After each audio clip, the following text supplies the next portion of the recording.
Mga kabayan sa UAE, nakapagparehistro ka ba para sa Halalan 2025?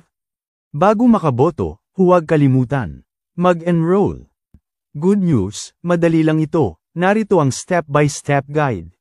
Una, alamin kung ikaw ay kabilang sa certified list of overseas voters. Sunod, mag-enroll gamit ang official link na ibibigay. Ihanda ang mga sumusunod: active email address, active phone number, Philippine passport at mabilis na internet connection. Siguraduhin tama ang lahat ng detalye. O di ba madali lang, hindi tatagal ng isang tasa ng kape. Enrollment starts from March 20 until May 7, 2025. Huwag itong palalampasin kabayan, kung hindi ka mag-enroll, sayang ang boto mo. Mga kabayan sa UAE, nakapagparehistro ka ba para sa Halalan 2025?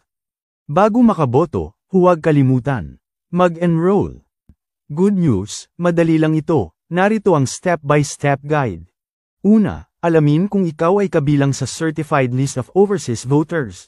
Sunod, mag-enroll gamit ang official link na ibibigay. Ihanda ang mga sumusunod: active email address, active phone number, Philippine passport at mabilis na internet connection. Siguraduhin tama ang lahat ng detalye. O di ba madali lang, hindi tatagal ng isang tasa ng kape. Enrollment starts from March 20 until May 7, 2025. Huwag itong palalampasin kabayan, kung hindi ka mag-enroll, sayang ang boto mo.